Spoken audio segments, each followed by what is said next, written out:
Everyone, आज हम पढ़ेंगे कोलियोलिथेसिस। कोलियोलिथेसिस को नॉर्मल लैंग्वेज में हम गॉल स्टोन्स बोलते हैं। चलिए इसके बारे में थोड़ा समझ लेते हैं।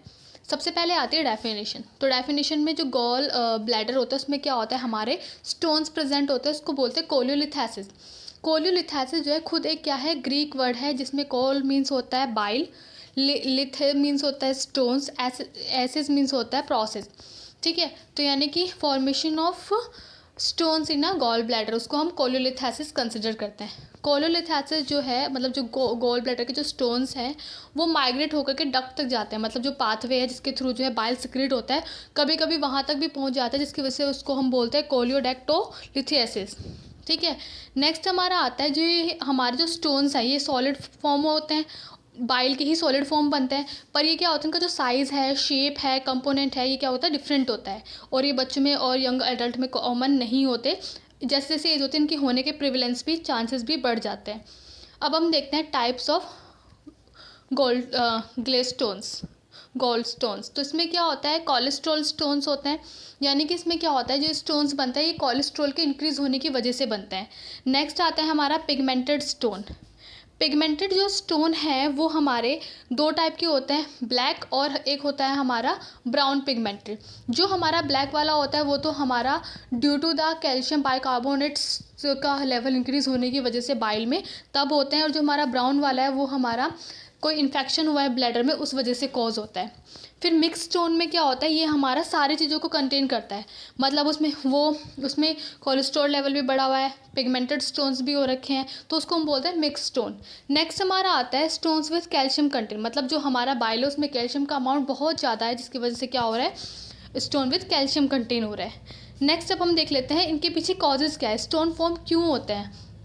अगर कोई एक तो है जो इसके मेन रिस्क है वो है एफ्स मतलब 4 F है।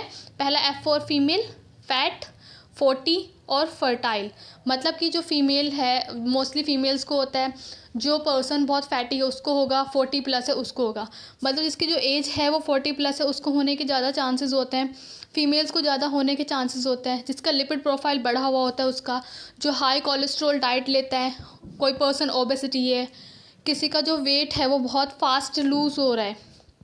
नेक्स्ट है सेकेंडरी लाइफ स्टाइल है, सेडेटरी लाइफ स्टाइल, मतलब वो कोई एक्टिविटी नहीं करता, एक्सरसाइज नहीं करता, बहुत सारी मेटाबॉलिक डिजीज़ हो सकती है, अल्कोहल और स्मोकिंग करता है, ये भी एक रिस्क हो सकता है। अब हम देखते हैं सिम्टम्स, मतलब कोलियोलिथेसिस के क्या क्या सिम्टम्स आते हैं। तो इसमें क्या होता है, जो सीवियर वेव लाइक पेन होगा, ठीक है, और वो जो पेन है वो क्रैम्प की तरह होगा, क्रैम्पिंग वेव पेन होगा। ये जो पेन है इकट्ठा एक साथ नहीं होता, ये पीरियडिकली होता है, पीरियडिक मतलब कि गैप्स में होता है, एक साल में हुआ, एक वीक में हो गया, ठीक है। और ये पेन है जैसे ही तुम क्या करोगे, फैटी फूड खाओगे, ये फिर पेन जो है बढ़ता चला जाएगा। नेक्स्ट है नोजिया, वॉमिटिंग हो सकता है, ठीक है। सीवियर केसेस में क्या होता है, फीवर और चिल्स भी होते हैं, हार्ट रेट इंक्रीज होता है, श्रिंकन हो जाती है आइज़ का, डार्क यूरिन आता है, ठीक है, ये थे, और पेल स्टूल आता है, ये थे इसके, जॉन्डिस हो जाता है, ठीक है। ये थे हमारे साइन एंड सिम्टम्स। बाकी अब हम देखते हैं डायग्नोस्टिक इवैल्यूएशन। तो डायग्नोस्टिक इवैल्यूएशन में सबसे पहले हम लिखते हैं मेडिकल हिस्ट्री। मेडिकल हिस्ट्री में हम लिखते हैं कि जो पेशेंट है पर्सन है, उसको जो है कितने टाइम से सिम्टम्स से शो हो रहे हैं, ये वाली हिस्ट्री लेते हैं।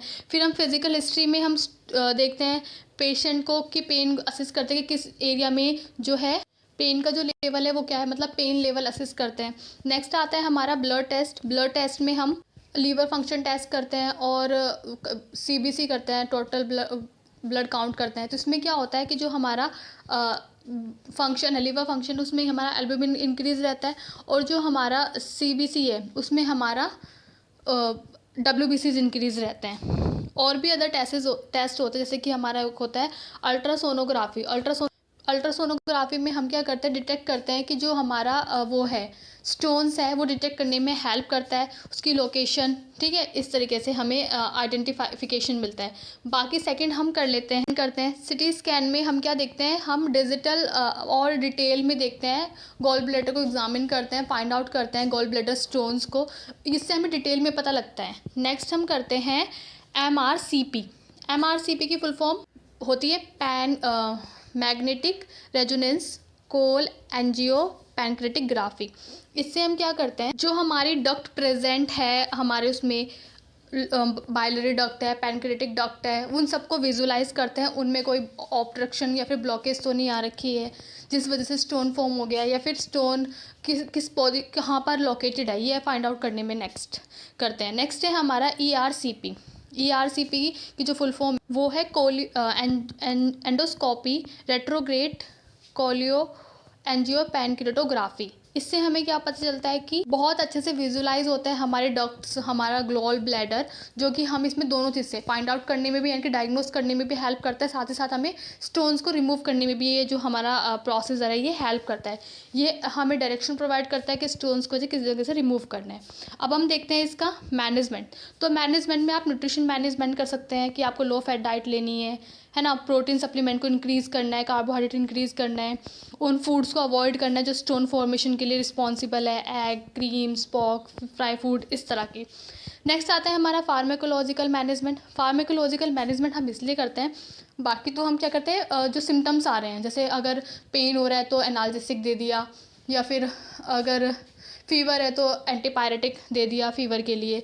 बाकी जो है हम ये जो मेडिसिन है इनको देते हैं ताकि जो हमारा स्टोन्स है वो क्या हो जाए, वो रिजोल्व हो जाए, वो इनिबिट हो जाए सेक्रेशन होना कोलेस्ट्रॉल वगैरह, और इस वजह से जो हमारा जो साइज़ है स्टोन का वो क्या हो जाए, स्मॉल हो जाए, वो क्या हो जाए वाटर के साथ, या मतलब सॉरी उसमें डिज़ोल्व हो जाए, और इससे क्या होगा उसके और फॉर्मेशन ना हो। बाकी हम ये जो थेरेपीज़ है ये 6 से 12 मंथ के लिए चलाई जाती है, डिपेंड करता है बॉडी वेट के ऊपर ट्रीटमेंट। और बाकी हम सर्जरीज़, नॉन सर्जरीज़ में हमारा आता है डिज़ोल्विंग गोल्ड स्टोन। अगर जो हमारे गोल्ड स्टोन से वो छोटे उनको डिज़ोल्व कर देता है, या फिर को इंस्ट्रूमेंटली रिमूव किया जाता है, या फिर इंट्राकॉपुलर शॉक वेव है ना, शॉक वेव प्रोवाइड करती है लिथोट्रिप्सी के थ्रू, उससे हम उससे हम क्या करते हैं, ब्रेक करते हैं स्टोन्स को, या फिर इंट्राकॉर्पोरल लिथोट्रिप्सी, इससे भी हम क्या करते हैं, ब्रेक करने की कोशिश करते हैं। जो लार्ज पार्टिकल्स होते हैं हमारे, लार्ज स्टोन्स होते हैं, उनको ब्रेक कर देते हैं स्मॉल्स में, फिर वो इजीली डिज़ोल्व हो जाते हैं। बाकी हमारे सर्जिकल मैनेजमेंट आता है। सर्जिकल मैनेजमेंट में कोलियो सिस्टेक्टोमी, इसमें क्या होता है, जो कोलियो मतलब जो हम गॉल ब्लैडर है उसको रिमूव कर देते हैं। नेक्स्ट है हमारा, इसमें हम क्या करते हैं, इसमें हम छोटा सा इंसिजन लगाते हैं और गॉल ब्लैडर को रिमूव करते हैं। इसमें हम इंसिजन नहीं लगाते, बस लैप्रोस्कोप की हेल्प से क्या करते हैं, जो गॉल ब्लैडर्स को रिमूव करते हैं, और उसमें हम परक्यूटेनियस गॉल ब्लैडर को रिमूव करते हैं। तो ये था इसका management. Now thank you for watching, please share and subscribe my channel.